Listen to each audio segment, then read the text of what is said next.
Finally, the Wills have come back to beautiful Camden, New Jersey. Camden is not sunny. It's not beautiful. It's nothing. It's beautiful out here.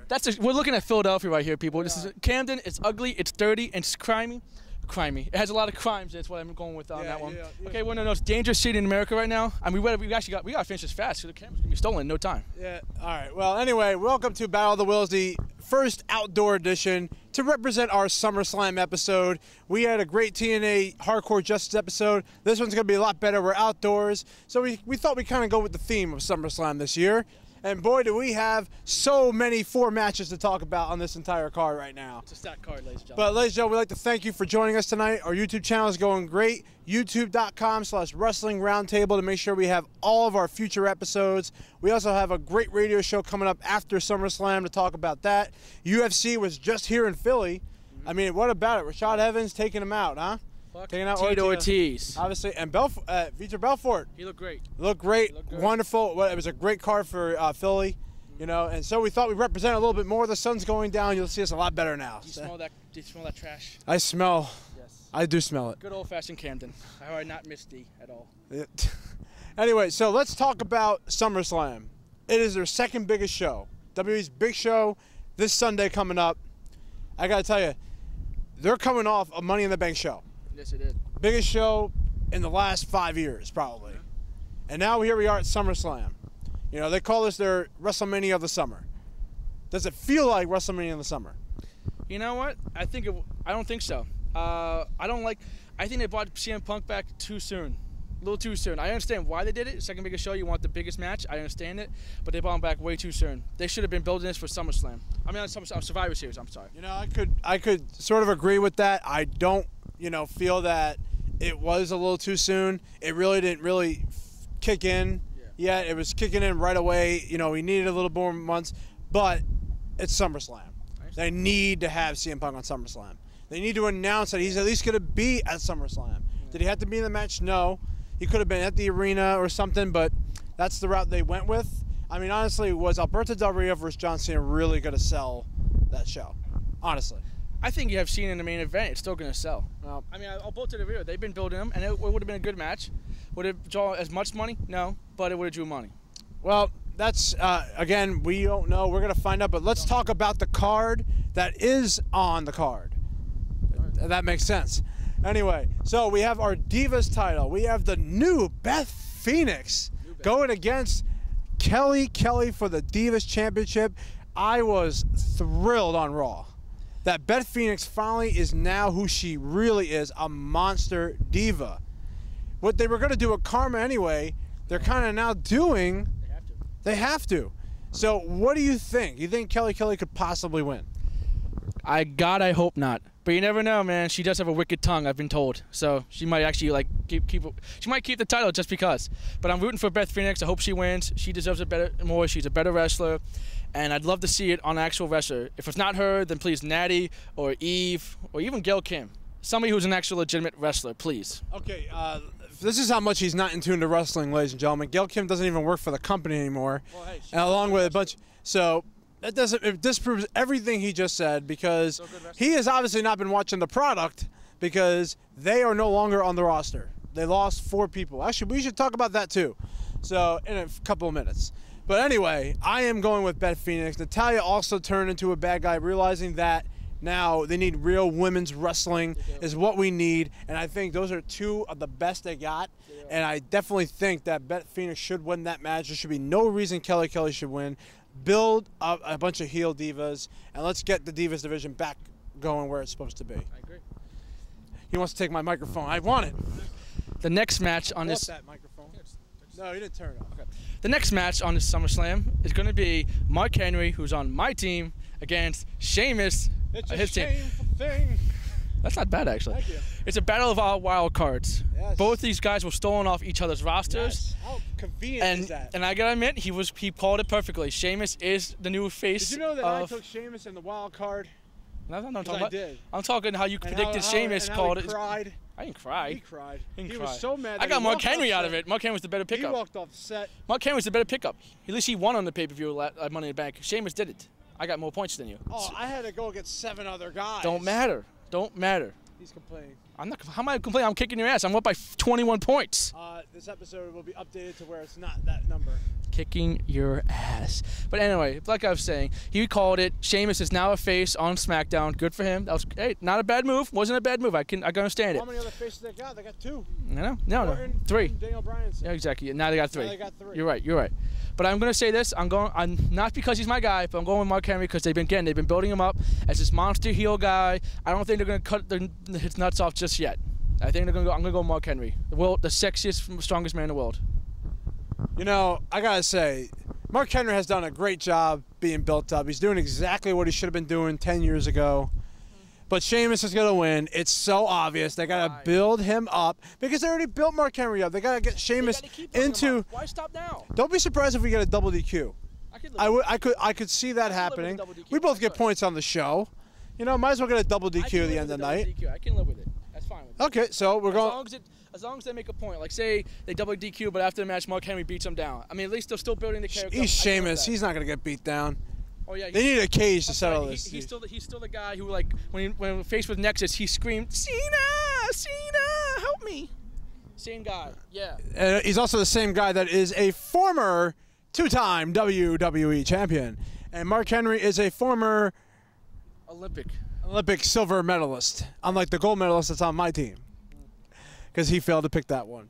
So now let's talk about the next big matchup, the World Heavyweight Championship match. Randy Orton again facing the champion, this time Christian. This time, no holds barred. Anything goes in this matchup. What could they possibly do that they haven't done the last 5 times? Nothing. So who's winning? Like you said, there's only heels on SmackDown, so you got to go with the face to be the champion. I'm going with Randy Orton. So he's going to win the belt back. He's going to. Gives me 5 points, which means that you get screwed. Right? He's going to win the belt back. Right. Yeah. Really? Really. Well, I don't know if they're going to pull the belt off Christian that soon. I just don't know why. But then again, I don't know what they're going to do. Who's Christian going to face? I don't know.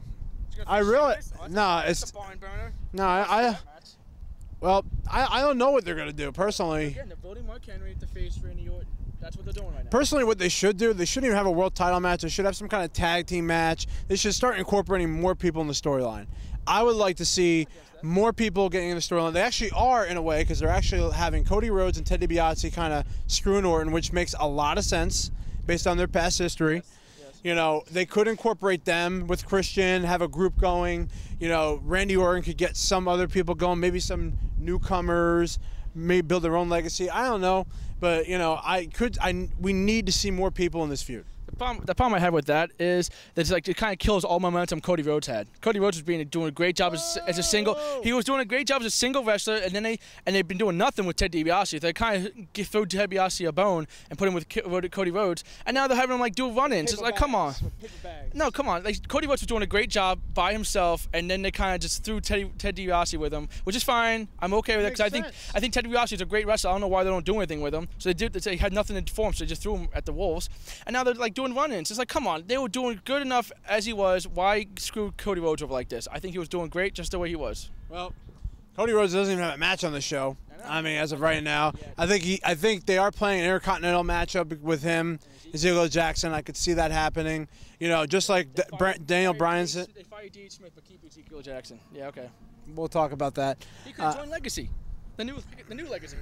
There's so many people that could join Legacy. So I'm still going to go with Orton. He's my guy. He's going to be the champion at the end of the show. Would it make sense? Probably not, but he's my pick. That's what I got to say. And finally, we come to the main event. CM Punk, the real champion, against John Cena. That's the way the gay guy does it. What's his name? The announcer for WWE? who sucks. No, I was looking at the beautiful skyline. Yeah, that guy sucks anyway. Who cares?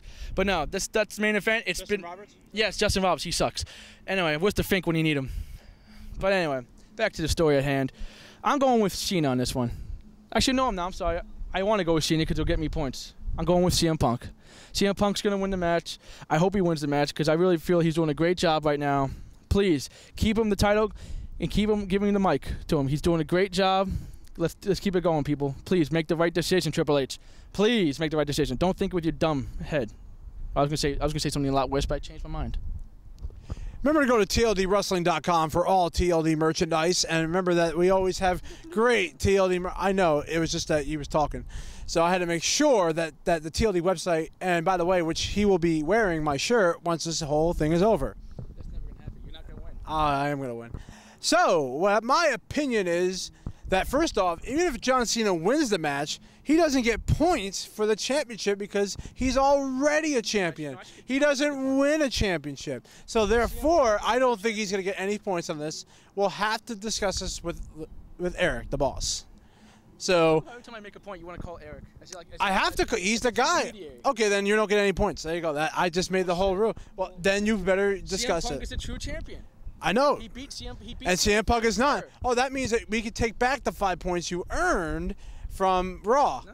Why? You just said he's not the true champion. He was gone, and he had to become a new champion. If in UFC, this kid makes no sense. When a guy in the UFC, when a guy goes gets off TV, they come up with an interim champion. That's what they were doing. So you're saying championship, but now when they see Punk's back, he's a legitimate. So if that man would have won a belt, would that be it?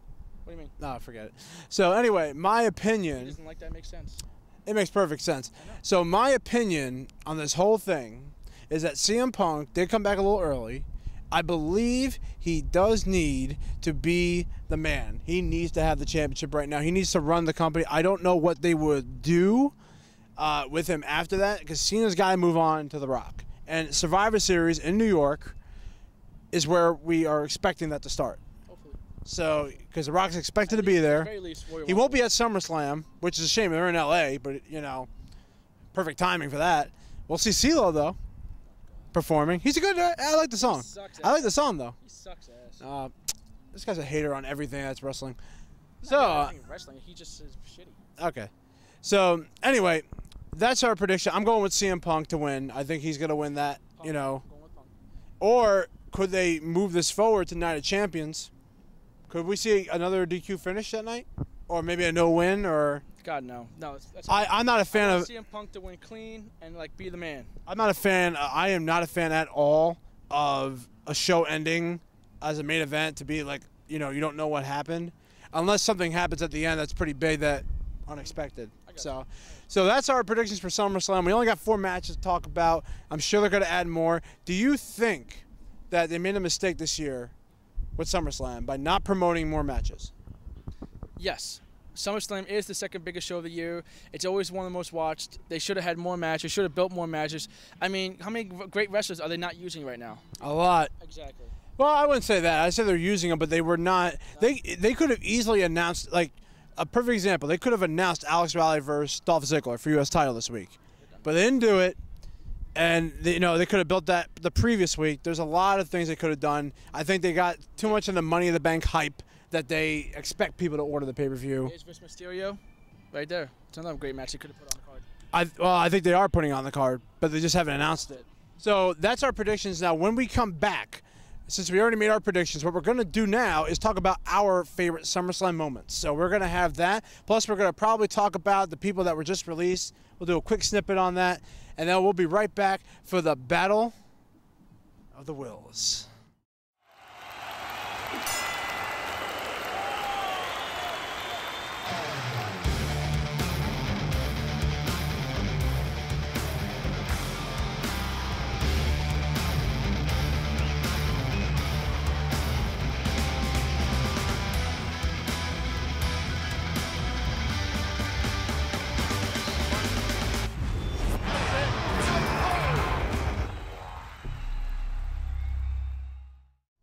Dun dun, jump on it, jump on it, jump on it. Doo. All right, we are back for the show that we're doing called Battle of the Wills. Sorry, I lost out. I had a mental block there for 1 second. We are back, and now it's all about SummerSlam moments. There have been so many moments in SummerSlam history, and moments in TLD life at TLDWrestling.com as well. I guess. Yes. Oh, and by the way, did you notice he's marketing the new T-shirt? That's not new, but it's been out. It's the only T-shirt we have. The only T-shirt we have, but it's new. It's new right here, Wrestling Roundtable. And, oh, God, never mind. It was a good T-shirt. So, anyway, make sure you get the Wrestling Roundtable T-shirt. It is a great shirt to have. Support us. Continually go to our Facebook page. Go to our YouTube channel. We have Blog Talk Radio every other Tuesday at 11 p.m. Eastern Standard Time. Central Time, it's an hour later. I just don't know the times. I'm not thinking like that. Midnight and Mountain Pacific. So it's beautiful out here in Philly. Beautiful day. We're in Camden. Yeah, Camden. Yeah, whatever. So anyway. Before we get shot, please.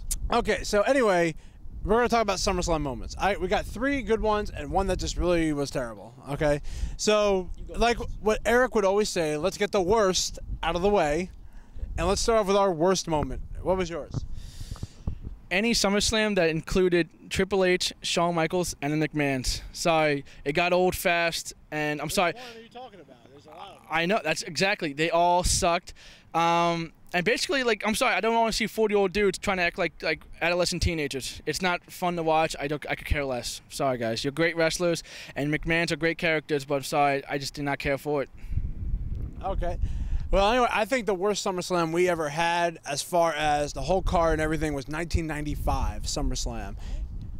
Diesel versus King Mabel. Oh, okay. Nice. Yeah. Match was okay. The whole card was not good. If you're going to go cards, why don't you go 93? That was like, no, I think 93 was better. Lex Express? Yeah, that was he was getting built. So I think they got something. Well, they cut it at a certain point, but he was hot for that time period. Undertaker? Really? That was 94. That was 94. What about that one? 95 just had nothing about it that really stood out to me that was like, I don't even watch that one. I like 94, I like 96, but I just don't like 95. Okay. I just could skip that one completely. I give you that. But let's talk about the good ones that came up. Let's talk about SummerSlam. Now, everyone knows I'm a big Bret Hart mark, Me too. as we know. Me too. He's also we all love Bret. My favorite match of all time will be Mr. Perfect versus Bret Hart at SummerSlam 1991 at the Garden. It was a phenomenal show. One of the whole show overall, but I have more moments on that one. But that's my #1 moment, was that, because that match really told the best story ever. I have to agree with you. That's a phenomenal match. One of my favorites of all time. But I'm going to go with a little bit. I'm going to go. You said moments, and I got a great moment for you. That'd be Miss Elizabeth taking off her skirt. I don't remember that. Oh, yeah, she took off her skirt and looked hot doing it. And it wasn't even all that, like, nowadays we see Cretaceous, like, all kinds of stuff with the divas. Back then, it was still tasteful, classy, and funny, and sexy. How many people can pull that off? None other than Miss Elizabeth. I miss you. This guy's a fantasy problem. So, anyway, I'm going to talk about my next moment that I think SummerSlam really makes SummerSlam the best, and that was Todd Pettengill. I miss Todd Pettengill. I miss Todd Pettengill. Where are you, Todd Pettengill? He's actually doing radio, and he's doing he's been doing radio for years.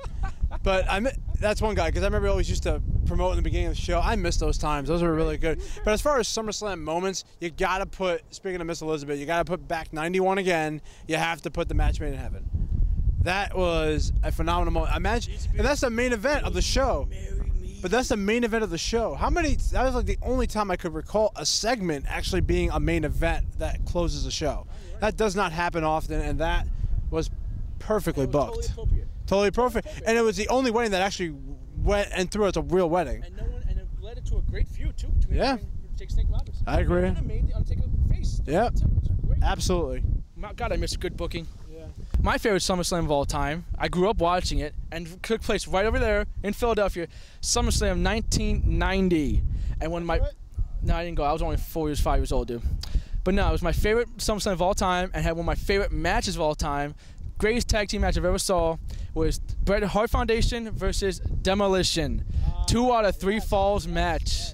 It does not get nearly as much love as it needs and deserves. It was phenomenal. And it really made me think Bret Hart was the man that he turned out to be. Absolutely, that's a good one. I think one of the ones that I liked the most was probably the most shocking, 1996 SummerSlam. Paul Bearer turns on the Undertaker. That was a moment. Boiler Room Brawl, a great match, by the way, first ever. I mean, that feud throughout the year was the only thing that kept, I think, that whole... I mean, they did have a match in succession all the time, kind of like what we're seeing now, but at least every match was different. And it just feels somewhat the same. I mean, as far as, like, one's a casket match, one's a Boiler Room Brawl match. One had Paul Bearer up in a cage at Survivor Series. But that match was really, really good. I think it was one of the best matches of that card. On top of the fact that Paul Bearer turned on The Undertaker, I don't think anybody saw that coming. Did you? No, I did not. I did not. I got to give you credit on that. What's a good one? Thank you. One of my favorite, though, is also Legion of Doom. In 1991, beating the Nasty Boys in a no-holds-barred match. The only thing that was a problem with that match, it wasn't like a true no-holds-barred match. They still did tags and stuff. So it wasn't like... They bend the rules on it. Yeah, they really bend the rules because actually they really do. Used Jimmy Harmon's helmet to win. Yeah, but it's one of those things they didn't like. It wasn't like a true hardcore match like you would see today. It felt like one. Yeah, they felt like brawlers, one. Two brawling teams. But they didn't like. They did tags. They had like the ref was getting in between them. It's like, come on, it's supposed to be a hardcore match. Let's get hardcore. It wasn't even a hardcore. But I'm gonna have it. But that's also a tie. It was no holds barred match. It was no holds barred. That's why, I loved it. It was they kind of screwed up a little bit, but that's a tie though for me because you got to go with also the second greatest Bret Hart match of all time. You got to go with British Bulldog 1992 in Wembley Stadium with British Bulldog pull off that upset with that great sunset flip like rollover, man. It was brilliant. Exactly, it was gorgeous. I never saw it coming. I had Bret Hart win that thing the whole time, and I was shocked, but I was pleasantly surprised, put it that way. And it was a great match. Probably maybe even Bret Hart's. Might even be Bret's best match. You can make a great argument for it. I would say Iron Man match is his best match, or with Perfect. You can go with Perfect and go Iron Man match. Hell, you can even go against He Who Do Not Speak Of. You can go with He Who Do Not Speak Of. Yeah. There's great matches too, man. Yeah. But I'm gonna go with the British Bulldog tied with the Legion of Doom versus Nasty Boys. I gotta say though, I think SummerSlam '91 was my favorite SummerSlam of all time. I think every match on that card had a meeting on that card. The main event, you had the Virgil winning the $1 million championship, which no one has ever done. You had all the the two titles changed hands. You had excellent wrestling. You had the match made in heaven. It couldn't have been a better show than the way it came out. I'm gonna go with 90. I really think 90 was better. I mean, not by a whole lot. Though. It's not like Head and Shoulders better, but it was good. I'm sorry. Even the opening match with Power and Glory totally took out Shawn Michaels and Marty Jannetty. Basically, I know I miss Power and Glory. They were a great tag team. They became like the jobbers later on to. I miss Slick too. It was so racist, but I love Slick. It was. And I miss Akeem, but that's a different story altogether. But no, even the opening match when they turned it into like basically a handicap match, even with Dusty Rhodes and like, where's Sapphire, man, baby? I can't find Sapphire anywhere. Oh my God. So that she left him for $1 Million Man. Then we never saw her again. So she had to give birth to Cody Rhodes. She had to leave. It's okay. Wow. Well, she did. Get out of here. She did. Whatever. That microphone. Unbelievable. So this kid just has a weird imagination. Although he does have some good picks, but sometimes he's a little weird. You should have heard him singing before we got on the camera. That was good. Yeah, I complimented you. So that's it for this section. Now, before we go, we have to make a mention of 4 names or 5. I don't remember how many were released this week, and I'm just going to share my quick thought on that. Gail Kim quit the company. She actually left the ring during the Diva Battle Royal. I saw that too. I thought it was kind of strange, but now I know why. We had that. We have Melina gone. Not too much of a shocker after her attitude lately. D.H. Smith, Vladimir Kozlov, which explains why he wasn't on Raw. And then you have. Because we had Zack Ryder instead. Exactly, which I was all fans of. And he even got an entrance. He got an entrance. And Chris Masters was also gone. So, honestly, your opinion on that, Will? Well, Chris Masters, he's not that great of an interviewer, and he doesn't wrestle anymore. So him. I'm talking about all the. I know, but I'm going one by one. Him being gone is not a big deal to me. Kozlov, I think they really missed the boat on. They missed the boat on Kozlov. He could have been a lot better than he was. D.H. Smith could have been a hell of a lot better than he was, but they didn't do shit with him. Gail Kim, she's talented. They're gonna miss her. Melina, she's got some talent to her. I think they're gonna miss her a little bit, just not as much. That's my opinion, and I'm the only one that matters. Well, it really doesn't matter. I think all of them save some room on the roster, get some new guys up. I just don't think any of them had a place on the roster right now. Melina just talks a lot, if you can see on her Twitter. Just sometimes that Twitter and that Facebook, sometimes you got to watch yourself. You're being watched. Just be careful what you say. Just work for the company. If you don't want to work there anymore, at least you're getting paid. At least you work on the house shows. At least you get something. If you don't like the way your character's going, then you just quit the company like Gail Kim did. She quit. I'm sure she has to pay some fines for that, but, so anyway, That's our SummerSlam episode of Battle of the Wills. What a great show. A great background of Philadelphia, where we just had UFC 133. Will Brooks apparently has never been across that river. So we like to make sure you go to WrestlingRoundtable.com. We always have some great content. Wrestling is on a hot streak. Remember to always stay tuned to our YouTube channel. We've gotten so many hits. The Battle of the Wills is doing great. Wrestling Roundtable is going sky high. Make sure you watch us on Go Fight Live. That's always extremely important to watch us there. Also, some other great stuff going on there. Cheap MMA shows, $5 sometimes. Wrestling shows. You can't beat that. So make sure you go to Go Fight Live. There's always some great independent wrestling shows on there. iPay-per-views, as we call them. Remember our Facebook page at facebook.com/Wrestling Roundtable. And remember to check us out on our podcast, our iTunes. Make sure you rate us, subscribe to us, get us up there in the ratings. We want to be the #1 podcast show wrestling. Yeah, we're recording over here. Well, that is officially it to the show. That is a signal. We are out of here. I am Will TLD Vafides, and that guy, I don't remember him. Effing Brooks. This man copies a gimmick. Thank you very much. We'll join us next time for No Surrender, Night of Champions, Survivor Series, all the other shows coming up. I'm TLD, and I'm out.